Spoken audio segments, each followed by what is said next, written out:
I was 14 the night my family made it clear that I was the extra one, the one they could afford to lose.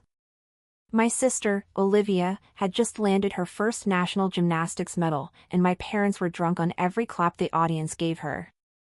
I remember standing beside her on the podium, not as a sibling but as some placeholder they forgot to crop out of the photo.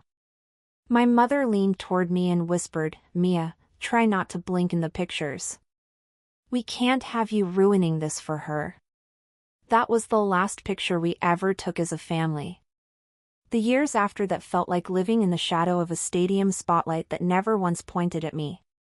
When Olivia became a prodigy, brand deals, interviews, world competitions, they stopped pretending I mattered.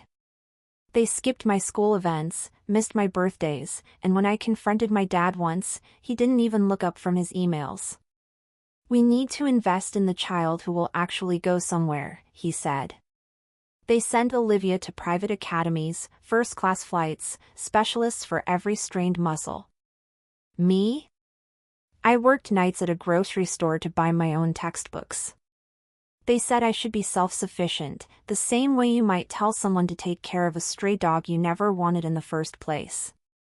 But I wasn't bitter. Not yet. The bitterness came later. It came the day I turned 18 and found my luggage already packed by the front door. My mother stood over it with her arms crossed. "You're old enough. We don't have extra money anymore. You'll figure it out." I left without a scene. I didn't give them the satisfaction. I built a life, slow and quiet, brick by brick. College scholarships. Freelance coding jobs. A small apartment that smelled like freedom and burnt coffee. Every month I wondered if they ever thought about me. They didn't. Then Olivia's accident went viral. A mid-air fall. Spine injury. Career over. Overnight, their golden girl became a cautionary tale. Sponsorships vanished. Medical bills piled up. The family that once held press conferences for her wouldn't even look reporters in the eye.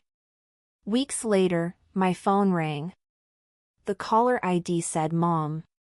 For a whole minute, I just stared at it. My hands trembled with something between shock and recognition, like hearing the voice of someone at your funeral. I answered. "Mia?" My mother's voice was soft, fragile, rehearsed. We need to talk." Of course they needed something. Love was never their currency, utility was. "What do you want?"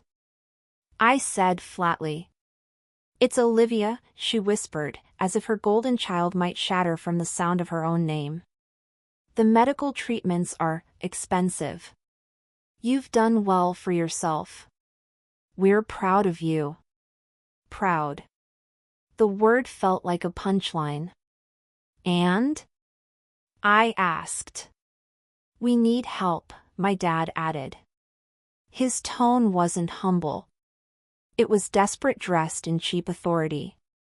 "The doctors say there's an advanced program. But we need money. Your sister needs you. We all need you." I almost laughed. Instead, I let the silence stretch until it suffocated whatever dignity they had left. "You abandoned me," I said, my voice steady.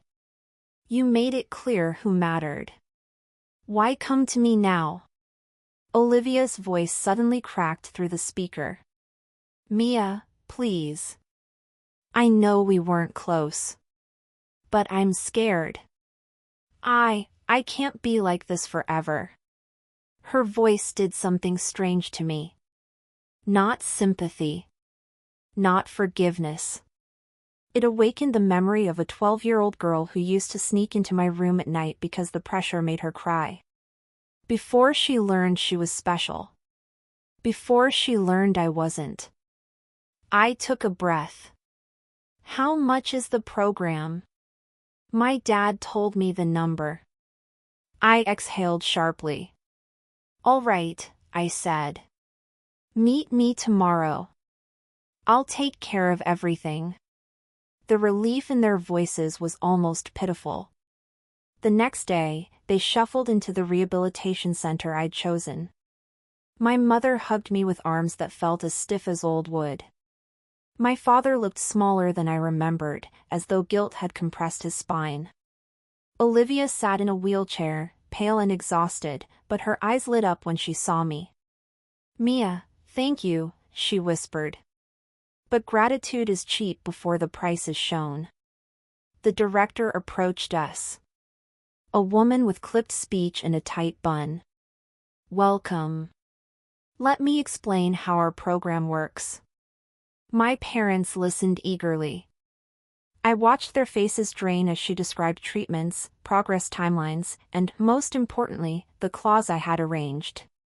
"Because Ms. Mia is the financial sponsor," the director said, "she retains sole authority over all decisions regarding the program, including participant compliance, visitation, and continuation." My mother blinked. "Sponsor? Authority? What does that?"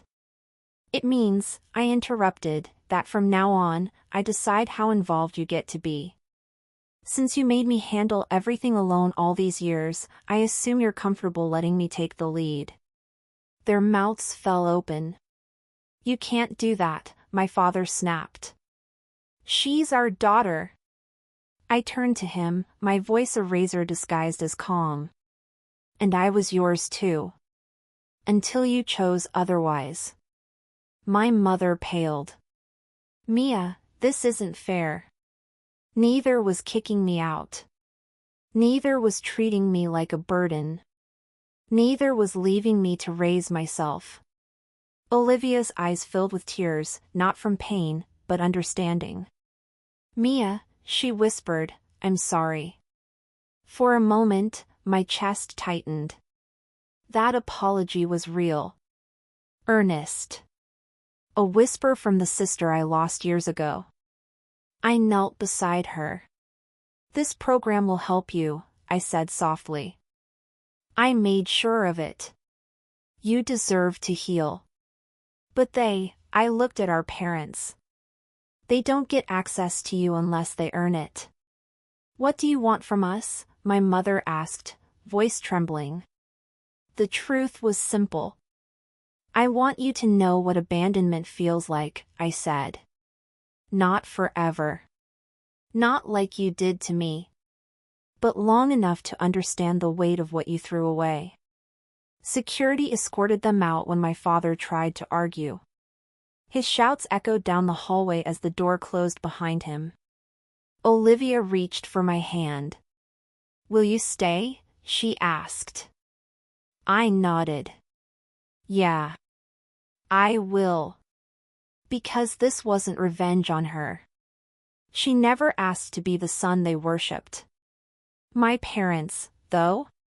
They finally knew what it felt like to need the child they discarded, only to be told they were no longer the ones in control. And that was my justice. Not loud. Not violent. Just a quiet, undeniable shift in power. The kind that makes people finally see what they lost. When they chose to lose you. And even now, when I visit Olivia and see her getting stronger each day, I feel no guilt about the distance I've placed between our parents and their only hope. They built their world around one daughter and tossed the other aside, then came crawling back when the foundation cracked. Life has a way of balancing the scales. Sometimes revenge isn't fire. Sometimes it's clarity. And mine came the moment they realized the child they abandoned was the only one who ever learned how to stand on her own. If you want more stories like this, don't forget to like, share, and subscribe.